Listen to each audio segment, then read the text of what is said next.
welcome back to my channel. J'espère que vous allez tous et toutes bien. Et donc, je suis de retour moi-même sur ma propre chaîne. Je trouve que, je vais me répéter, je trouve que je suis très productive depuis un mois sur ma chaîne. Comme les sujets viennent à profusion dans ma tête.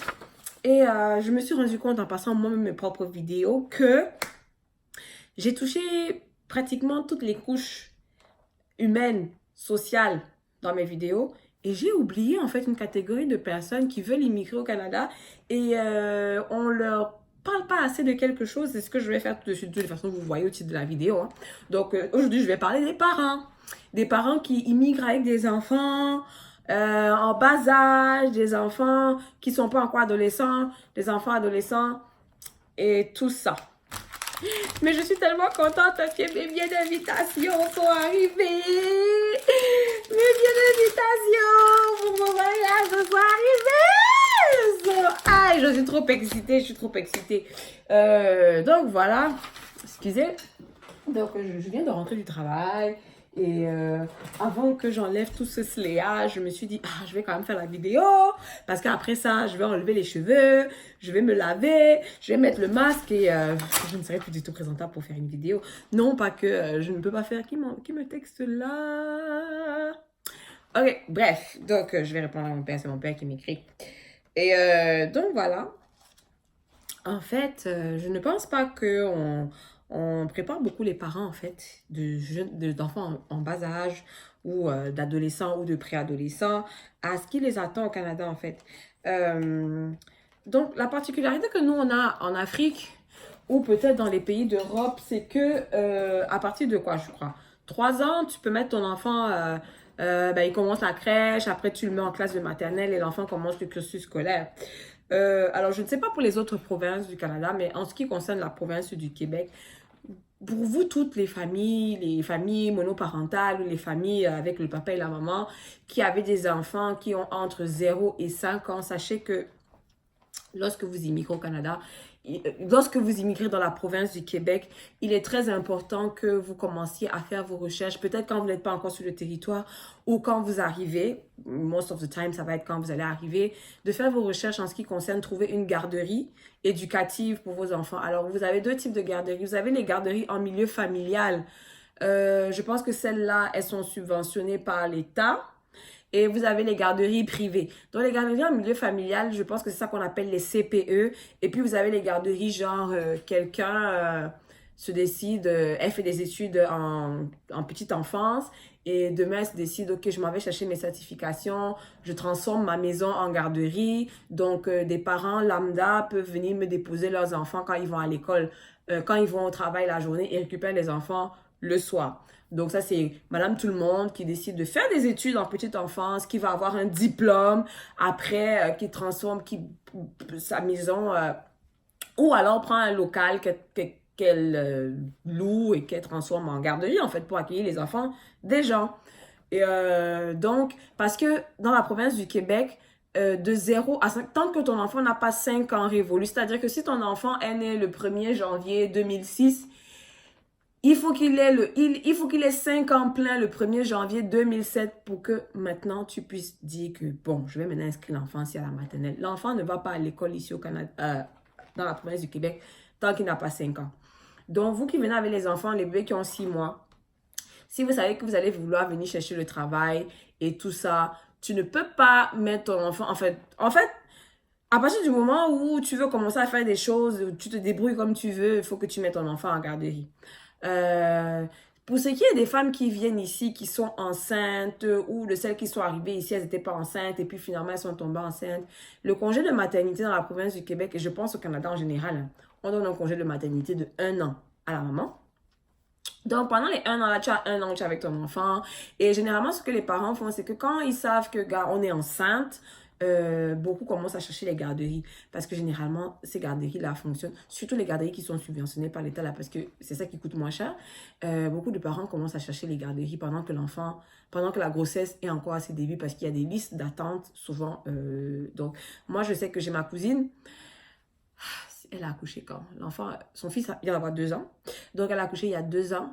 Et quand elle n'avait pas encore accouché, ils avaient déjà commencé à chercher la garderie pour l'enfant. Ce qui fait que quand elle était pas encore, elle n'avait pas encore délivré, qu'on les a appelés pour dire on a trouvé une place dans une garderie pour leur enfant. Donc, du coup, quand l'enfant est né, quand l'enfant a eu 3 4 mois, l'enfant a commencé à aller à la garderie. Bon, c'est vrai, ma cousine n'a pas recommencé à travailler tout de suite, mais de savoir au moins que ton enfant a une place, ça libère la tête dans ton cerveau. Donc, premier point pour vous, les parents qui venez avec les enfants qui ont de 0 à pas encore 5 ans révolus, ça va être très important de commencer à chercher une garderie. Peut-être la première chose que vous faites quand vous allez arriver, après avoir cherché la maison, après avoir commencé à postuler, ben vous cherchez la garderie. Parce que c'est sûr qu'au début, la maman va rester avec les enfants à la maison, le temps que, ouais, tu sais, chacun trouve son rythme. Mais il va falloir trouver une garderie à l'enfant. Donc, généralement, ça fonctionne par quartier. Hein. Tu as toujours des garderies dans le quartier, mais comme je dis, ça dépend si tu trouves une place. Donc, commencez à chercher dans votre voisinage. Souvent, il y a des garderies dans le quartier. Voyez, prospectez, nanana. Ça, c'est le premier point. Donc, une fois que l'enfant a 5 ans maintenant, c'est l'école normale qui commence. Il commence la maternelle, ensuite le parcours normal jusqu'à ce que, bref, il décide d'abandonner l'école ou, bref, anyway. Donc, ça, c'est le premier point. Le deuxième point qui est important, c'est que vous, les parents qui venez d'Afrique, vous savez, nous, on nous apprend que des fois, c'est la carotte, des fois, c'est le bâton. Quand l'enfant dérange un peu, tu le menaces de le taper, tu le tapes. Chez nous, en Afrique, ça passe crème. Ton père peut te taper ici, le voisin peut te battre, quelqu'un en route peut faire ton éducation. Bref, tout le monde fait l'éducation de l'enfant en Afrique. Sauf qu'au Canada, il y a beaucoup de structures qui font que ben, l'enfant que tu as mis au monde, des fois, tu peux pas le bastonner comme tu veux, tu peux pas le taper, tu peux pas faire les choses. Donc, les enfants me montent beaucoup sur la tête, surtout les enfants moins ceux qui sont nés ici sur place, parce que ils sont nés, ils ont commencé avec le système. Plus les enfants qui viennent. Donc, c'est-à-dire, tu es venu, ton enfant avait 5 ans, puis il commence à aller à la garderie, ou commence à aller à l'école, et là-bas à l'école, parce qu'à l'école, on leur apprend ça. Dès le bas âge, on apprend aux enfants que si papa et maman te grondent trop à la maison, ou papa est violent avec toi, le 911, on leur apprend très tôt à connaître le numéro d'urgence qui est le 911. Et il s'est avéré que beaucoup de parents immigrés qui sont venus avec leurs enfants, qui commençaient à avoir un peu les turbulences là, et qui commençaient un peu à avoir l'âge de comprendre. L'enfant commence à te faire le chantage à la maison. Qu'est-ce que tu me fais encore ça? Je vais appeler le 911. Il y a des parents. Il y a une, moi en particulier, que je connais parce que c'est la tante de mon amie. Elle est venue avec ses enfants. Est-ce que c'était 7 ans? Oui, elle est venue avec ses enfants et son fils a commencé à avoir, il a quel âge là lui maintenant? Peut-être qu'il a 15, 16 ans maintenant. Non, peut-être qu'il a 13, 14 ans maintenant. C'est quelque chose qu'il a commencé il y a 2, 3 ans là. Donc, quand sa mère lui dit de faire la vaisselle, il commence à chigner. Il n'a pas fait la vaisselle. Voici nos mères. Elle prend dans la babouche un jour où elle le tape. Après, il pleure. Après, sa grande soeur vient lui dire que fait la vaisselle. Il ne fait pas la vaisselle, il fait encore. On lui donne une taloche. Le gars, one time, il a pris le téléphone, il a appelé le 911. La police est venue, il a commencé à dire que oui, sa mère et sa soeur passent ce temps à le battre ici, là. C'est tout ce qu'elles font. On le gronde, on le traumatise. Tout de suite, on a pris l'enfant, on l'a d'abord placé dans un foyer où il a passé la nuit. Et c'était que pendant le reste de l'année, on a dit, bon, il peut rentrer chez lui le week-end, mais il est dans ce foyer-là. Et généralement, là, quand la police te fait quelque chose, parce que quand l'enfant commence aussi à trop appeler la police, que la police commence à mettre les yeux, après, vous avez ce qu'on appelle la DPJ, qui est un peu le service de protection à la petite enfance, à la jeunesse, bref, tout ce qui concerne les enfants et la jeunesse et tout ça. Donc, la DPJ, c'est un peu comme les assistantes sociales, et tout ce que vous voyez à la télé là, que l'enfant appelle la police, on vient de prendre l'enfant, on le place dans une famille d'accueil, on commence à étudier pour voir est-ce que. Donc, il y a beaucoup d'enfants. Ils arrivent ici, se disent que ouais, je vais enfin pouvoir maîtriser mes parents. Les choses qui me font souvent là, que quand tu es au Cameroun, là-bas, on te lance à la bouche. Les parents sont rois. Quand ils arrivent ici, les enfants se disent que voilà enfin mon sauveur. Sauf que, comme les enfants ne savent pas l'envers de ça, il y a des parents qui se font taper sur la main. Donc moi, je connais une dame, sa fille a appelé la police comme ça. Et cette dame, pas qu'elle est fichée en tant que telle, mais il y a des choses qu'elle ne peut pas faire, il y a des choses qu'elle ne peut plus faire parce que ça figure à son dossier, en fait, qu'il y a de la violence, en fait, envers son enfant. Donc, sa fille lui a fait ça. Là. Elle vivait une mauvaise adolescence, là. Et donc, maintenant, elle menace sa mère avec la police. Bref, l'enfant que toi-même, tu as mis au monde, tu peux pas le taper. Donc, ce que je veux en fait, réveiller dans la tête des parents qui viennent avec les enfants comme ça, c'est que commencez à éduquer vos enfants pendant que vous n'êtes pas encore dans l'avion pour le Canada. Donc, il faut en fait déconstruire les valeurs qu'ils ont dans la tête. Moi, ce que j'ai vu qui a marché avec une fille que je connais ici, qui est venue avec sa fille, quand elles sont arrivées au Canada, sa fille avait peut-être 3 ans. Et quand sa fille a donc commencé à aller à l'école maternelle, machin, sa petite voulait souvent faire les choses qu'on voit au centre commercial. Elle commence à pleurer, faire les caprices, sachant que sa mère ne peut pas lui faire n'importe quoi. Sa mère lui parlait dans leur langue. Parce que sa mère est malimba. Donc, quand sa mère voulait la menacer qu'elle veut te taper, je vais aller enfoncer ta tête dans les toilettes. Sa mère lui parlait dans sa langue. Donc, c'est quelque chose qu'elle avait commencé avant de venir. Donc, trouvez les moyens, vous allez parler à vos enfants pour pas que les gens comprennent ce que vous êtes en train de dire. Tu le menaces. Elle dit à sa fille qu'attends, je vais t'amener tout à l'heure, on va à l'autre, ce que tu es en train de faire là, on va à l'autre, je vais te taper là-bas. Et pendant que je vais te taper, j'allume l'extracteur parce que dans les toilettes ici, pour chasser les odeurs, quand tu vas aux toilettes pour faire la grosse commission, il y a comme un extracteur d'odeur, donc ça fait beaucoup de bruit. Donc, elle dit, je vais allumer l'extracteur. Et pendant que je suis en train de te taper, donc, ça fait le bruit. Donc, quand tu tapes ou quand tu parles, qu'on n'entend pas ce que tu dis. Donc, c'est comme ça qu'elle menaçait sa fille. Quand elle voulait me la taper et qu'elle la tapait même à la maison, elle amenait sa fille aux toilettes, elle allumait l'extracteur, elle foutait l'enfant bien. Elle peut dire que si tu veux, hein, tu vas demain à l'école, tu appelles la police, je vais te dire ce que la police a fait. On va venir te prendre ici à la maison. On va t'enlever. On va t'amener dans une autre famille. Tu ne vas plus voir papa. Tu ne vas plus voir maman. Et là-bas, tu ne pourras plus faire les chichis que tu fais parce que on peut te faire tout et n'importe quoi. Ça calmait l'enfant tout de suite. Donc, il faut leur expliquer. Parce que les enfants viennent ici, se disent qu'ils veulent faire le chantage, faire le chantage. Mais ça peut aller loin, cette affaire-là. Tu peux être placé, ton enfant peut être placé en famille d'accueil. Il n'a plus le droit de te voir. Et voilà comment les familles sont brisées. Parce qu'il y a des enfants. J'ai un cousin qui a fait ça. Moi, j'étais bébé à l'époque. C'est ma mère qui me raconte ça. Mon cousin Georges était très turbulent. Georges, un jour, a appelé, parce qu'en plus, il était turbulent, mais il était, comment je peux dire, il n'était pas focus à l'école. Donc, la maternelle, chaque fois, il faisait des bêtises. Une fois, donc, on l'a convoqué au bureau. Et qu'est-ce qui se passe? Le gars, à partir du là-bas, que sa mère le tape. Sa père le tape. Son père le tape. C'est vrai que ses parents le tapaient parce que Georges, mon cousin, là, est turbulent. Depuis que, donc, quand il a mis ses pieds au Canada, en 80, parce qu'il paraît que j'étais bébé, donc en 89, non, j'étais bébé là, 89, 90, 91, non, mais on talochait Georges. Donc, Georges a dit un jour que, oh, on le tape. C'est comme ça que l'école a envoyé l'assistance sociale un jour avec la police. Et ma mère était à la maison avec ma tante. Ma mère lui a dit qu'on fait comme si on ne comprend pas le français. Donc, elles ont commencé à parler boulot. Donc, quand les policiers parlaient en français ou c'était quelle langue là, elles étaient en train de répondre en boulot. Donc, je ne sais pas comment cette histoire-là s'est terminée. Je dis que bon, je pense qu'après, mon cousin Georges a été placé. Et puis, bref, je suis en train de m'éloigner du sujet. C'est pour dire aux parents que commencez à déconstruire. Donc, commencez à instruire vos enfants en partant.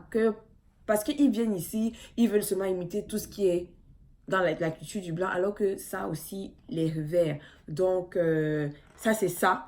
Donc, sachez avant de partir que je vous dis, dès la maternelle, dès la garderie, on apprend aux enfants que si papa ou maman te gronde ou te tape, tu appelles le 911.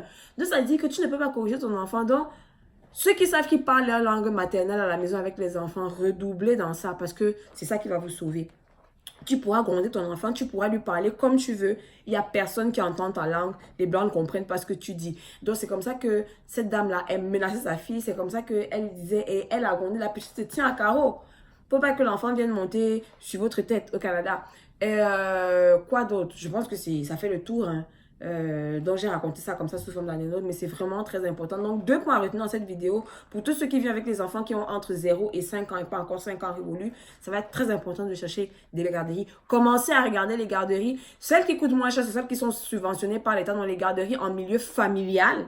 Puis vous avez les garderies privées. Bon, c'est ta propre poche qui paye. Donc commencez à regarder les garderies parce que tant que ton enfant n'a pas 5 ans, il ne va pas à l'école, donc toi, ta vie ne va pas s'arrêter. Il faut que toi, maman, tu ailles travailler, papa aille travailler pendant ce temps-là. Il faut que l'enfant soit en garderie. Donc, ça va être très important. Et ça va aussi être très important d'éduquer vos enfants, surtout ceux qui sont déjà en âge de comprendre qu'il peut te faire le chantage en te disant que même si tu me fais ci, je vais appeler la police. Il faut que vous leur expliquiez que le juste fait d'appeler la police, c'est pas que la police va faire quoi que ce soit à tes parents. Des fois, ça peut porter que toi-même, tu vas quitter la maison, te places en foyer d'accueil, ça peut aller très loin, il y a des parents qui peuvent aller en prison pour ça.